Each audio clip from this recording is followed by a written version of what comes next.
Hello बच्चों, तो कैसे हो आप लोग। उम्मीद करता हूँ कि बहुत सुरक्षित और हेल्दी होंगे आप लोग। चलिए, मैं राजेश पाल आपका इस वीडियो में बहुत बहुत दिल से स्वागत करता हूँ। आज हम प्रिंसिपल्स ऑफ मैनेजमेंट का काम करेंगे, जो हमने ऑलरेडी आई थिंक सो पिछले 2 वीडियोस में 7 प्रिंसिपल्स कंप्लीट कर लिए हैं। तो यह हम आगे उसके बढ़ेंगे। प्रिंसिपल ऑफ मैनेजमेंट का 8th प्रिंसिपल, जो कि आपको दिख रहा है 8th वाला, आपको मिल जाएगा। 8th वाला प्रिंसिपल है प्रिंसिपल्स ऑफ रेम्यूनरेशंस।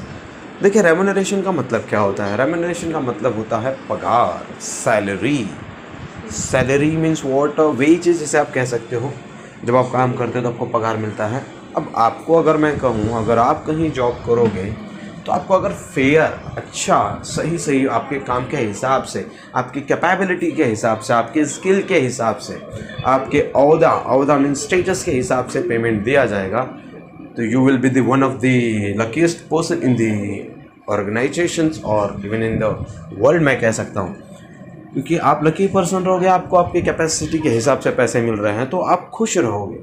तो यही इसी खुशी वाली बात को इस प्रिंसिपल में एक्सप्लेन किया गया है कि अगर एम्प्लॉयज़ को उनकी स्किल, उनके टाइम के हिसाब से, उनका जो भी एक्सपीरियंस है उसके हिसाब से अगर पेमेंट दिया जाएगा तो बहुत खुश रहेंगे। और ऐसे खुशी वाले एम्प्लॉयज़ कंपनीज़ को आगे ले जाने में बहुत अच्छे माहिर होंगे।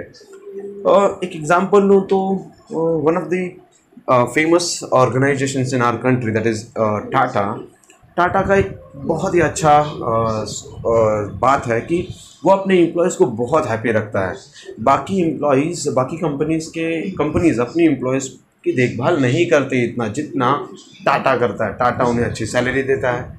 इवन टाटा अपने जितनी भी ऑर्गेनाइजेशन है, टाटा के जितने भी ग्रुप्स हैं, अगर वहाँ पे टाटा के एम्प्लॉय जाते हैं तो अपना एम्प्लॉय कोड देने पर उन्हें वो एक्स्ट्रा डिस्काउंट भी दिया करते हैं अदर। जैसे कि अगर मान लीजिए मैं TCS में काम करता हूँ, अगर आप तनिष्क में जाएंगे आपको, तो मैं TCS वाला एम्प्लॉय कोड अगर तनिष्क में दूंगा तो वो और मुझे 10 या 5% जो भी है वो डिस्काउंट देंगे। मैं ताज होटल में जाता हूँ, अगर वहाँ पे भी मैं एम्प्लॉय कोड यूज़ करता हूँ तो वहाँ पे भी मुझे बेनिफिट मिलेगा। तो ऐसा आप जहाँ पे भी जाएंगे, अगर टाटा के एम्प्लॉय हो, अगर एम्प्लॉय कोड दोगे तो आपको उसका बेनिफिट वो देंगे। तो यही बात होती है कि हर व्यक्ति टाटा में काम करना पसंद करता है। यहाँ तक कि कहावत भी फेमस है कि पैसे लगाओ रिलायंस में और काम करो तो टाटा में। मतलब जॉब के लिए अगर आपको अच्छा कहीं स्कोप ढूंढना है, कंपनी ढूंढना है, तो टाटा इज़ द बेस्ट। और पैसे के लिए इसका अच्छा स्कोप देना है कि अंबानी ज़्यादा पैसे वाले बातें सोचते हैं, तो वो पैसे इन्वेस्ट करना है तो आप रिलायंस में लगाओ। जॉब रिलायंस में नहीं करो, जॉब टाटा में करो। तो अब टाटा के इतने अच्छे एम्प्लॉयज़ हैं, तो one of the biggest story behind the success of Tata is their happy employees, because of their remunerations, because of their treatment and all. इसलिए टाटा बहुत सक्सेसफुल कंपनी है, एक ऐसा कहा जा सकता है। चलिए, तो इस तरह से प्रिंसिपल ऑफ रेम्यूनरेशन एक्सप्लेन किया हूँ, आप इसके अंदर पढ़ सकते हैं। मैं आप फटाफट पढ़ लेता हूँ ताकि आप लोग उसको समझने की कोशिश करिए। अप्रोप्रिएट रेम्यूनरेशंस टू स्टाफ, देखिए मैं जो ग्रीन लाइन है ना वही पढ़ रहा हूँ।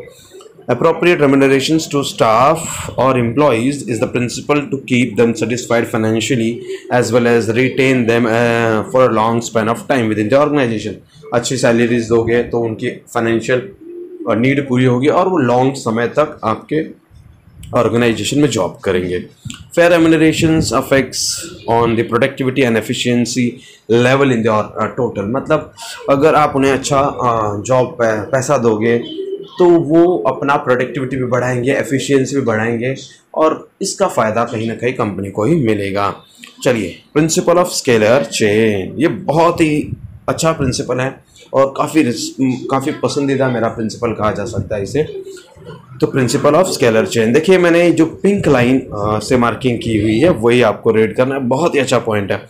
अब स्केलर चेन क्या है, देखिए मैं आपको सिंपल सा वे बताता हूँ। ये डायग्राम आप देखेंगे, ये जो डायग्राम दिया हुआ दिख रहा है आपको, तो इसका मैंने अज्यूम किया है कि जो पहला है, जो लेफ्ट हैंड साइड वाला ब्लू लाइन है, उसे मैंने परचेज डिपार्टमेंट का नाम दिया है। देखिए परचेज डिपार्टमेंट, और जो आपका राइट हैंड साइड वाला जो है उसे मैंने नाम दिया है मैन्युफैक्चरिंग डिपार्टमेंट। तो अब अगर आप देखेंगे, अगर डी जो लोएस्ट लेवल पर काम करता है, अगर वो हाईएस्ट टॉप लेवल के ए से बात करना चाहता है, मतलब अगर मैं कहूँ कि लोअर लेवल मैनेजमेंट वाला डी टॉप लेवल मैनेजमेंट ए से बात करना चाहता है, तो कैसे बात करेगा? वो एक फ्लो है, D will talk to the C, C will talk to the B and B ultimately informs to the A about the feelings of D. मतलब डी से बात शुरू होगी तो धीरे धीरे ए तक पहुंचेगा। ठीक है, इसी तरह से ए को भी कुछ बात करना है तो ए बी को इन्फॉर्म करेगा, बी सी को इन्फॉर्म करेगा और सी डी को इन्फॉर्म करेगा। इस तरह से काम चलेगा। देखिए यहाँ पे इसी तरह से मैन्युफैक्चरिंग डिपार्टमेंट भी होगा। ये दोनों अलग डिपार्टमेंट है, दोनों का बॉस ए ही है। अब ये हो गया, जो सिस्टम है, ये जो ब्लू लाइन है, इसे नाम दिया गया स्केलर चेन, यानी एक सिस्टम फ्लो जो चल रहा है ना, हायरार्की स्तर जो है उसे बोलेंगे हम लोग स्केलर चेन। तो चलिए, अब इसमें हेनरी फॉल ने कहा क्या है?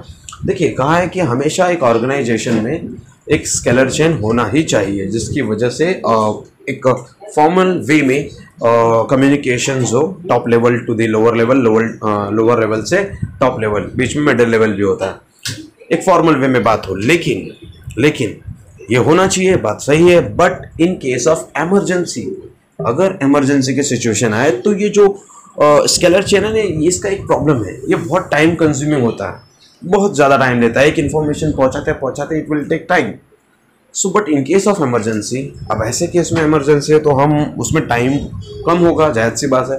तो इन्होंने एक और बात उसमें कहा है इसी प्रिंसिपल में कि भाई एक हमें ऐसा वे भी बनाना चाहिए जहाँ पे without following this scalar chain, इतना बड़ा सिस्टम फॉलो करने से अच्छा है कि कोई लूप होल होना चाहिए, ऐसा वे होना चाहिए जिसके जरिए डायरेक्टली देखिए डी कांटेक्ट करता है जी से, डी कांटेक्ट करता है जी से, ये एक बहुत अच्छी बात है इसमें।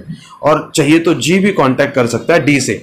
नहीं तो अगर फॉर्मल वे में देखा जाए तो डी बोलेगा सी को, अगर देखो formal way scalar chain follow करे तो डी बोलेगा सी से, सी बोलेगा बी से, B ultimately inform to A, A फिर talk to E, E will talk to F and F will talk to ji.